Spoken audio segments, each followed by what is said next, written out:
Today I'm going to talk to you about getting nutrients into your diet, in particular looking at things like which nutrients are the most important to focus on, both from a micro and a macronutrient perspective, how you can utilize supplements to boost anything that you're lacking in, and what stuff do you just not really need to worry about. When it comes to the nutrients your body needs, it does require a complex mix of vitamins and minerals as well as the macronutrients. Irrespective of what your goal is, as long as you're managing your calories effectively, the most important macronutrient would be your protein. From a sports performance perspective and a general health perspective, it is recommended that from a dietary fats perspective, you try and manage your fat intake to around 20 to 25% of your calories coming from dietary fats. Yes, you can eat more than that should you want to, and it does largely come down to preference. However, the more fats that you eat, the less food quantity you'll be able to get in for your calories, because of all of the macronutrients, fat is 9 calories per gram, which is more than double that of both protein and carbohydrates. Your protein intake is a calculation.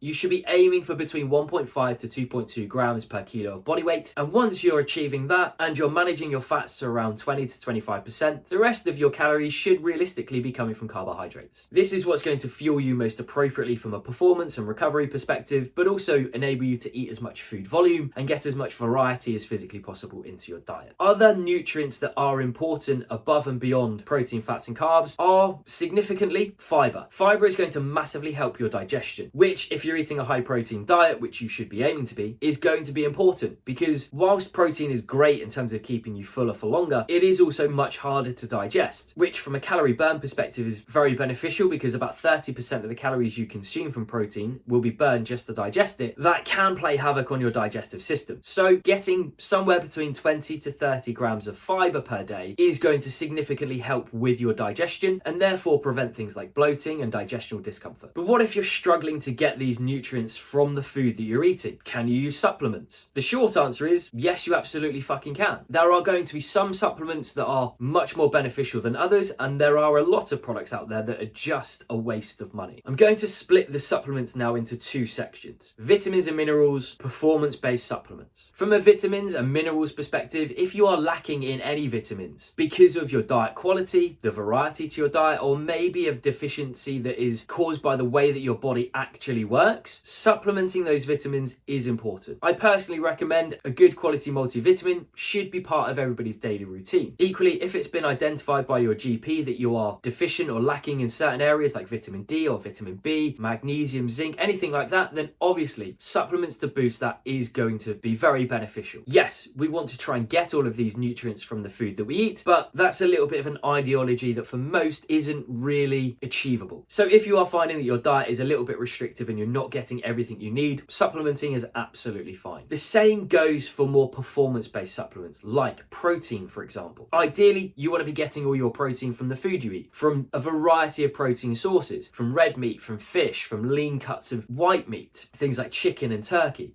potentially dairy-based products, and even some plant-based protein sources. However, again, a lot of people's dietary preferences don't permit them to get lots of variety and lots of protein from the food they eat. If that is you, supplementing with a good quality whey protein or plant-based alternative is absolutely fine and highly recommended. It can take the pressure off of trying to get your protein up without feeling like you're having to eat too much food, particularly if you lead a busy lifestyle. It's far more acceptable to walk around your office at work drinking a protein shake than it is to be smashing a chicken breast or 4 boiled eggs. With regards to stuff like fiber, again, you want to try and get it from the food that you're eating, but if you do need to supplement with fiber gels or fiber tablets to help boost it up a little bit, then that's absolutely fine as well. Other performance-based supplements, things like amino acids or pre-workout or intra-workout drinks, are largely hot air and marketing scams to get you to spend money that you don't need to. Because if you're getting enough protein, you'll be getting the right balance and mix of amino acids, so you don't need to supplement them. Same with pre-workout, you could just drink a coffee, have a banana, or have a 0-calorie Monster or energy drink, all of which are going to be a lot cheaper and just as effective as drinking pre-workout. Similarly with intra-workout drinks and things like L-carnitine, whilst they may offer very fractional performance benefits, the reality is it's money you don't need to spend, and if you're just keeping well hydrated during your session, you're going to be just fine. This isn't me saying that you absolutely should never buy them, because for some people they like the taste and they're happy to spend the money for a minimal improvement, but for the majority of people it's just not a requirement. As for things like managing salt intake and saturated fats and many of the other nutrient values that you can check in MyFitnessPal, I would say you need to spend more time focusing on managing your calorie intake, aiming for good protein and a good amount of fiber. And that if you're doing that, elements like salt, elements like saturated fat are going to essentially look after themselves. Those factors only become a problem if you're over consuming calories. If you're managing to stay within your calories and you're getting good food variety and you're managing your protein intake effectively, the likelihood is that you'll have all those other elements under control. Ultimately, from a supplement perspective, there is pretty much a product out there for just about everything. The best way to look at it is from a vitamin and mineral perspective. A good quality multivitamin is probably a good thing to have as part of your daily routine. Anything that you're specifically lacking in that's been identified by your GP should be supplemented to top up. Outside of that, you don't need to spend a fortune on supplements. From a performance perspective, again, if you're struggling to get enough protein, getting yourself a good quality whey isolate or plant-based alternative will help boost it up, and that is absolutely fine to do. Outside of that, there's very few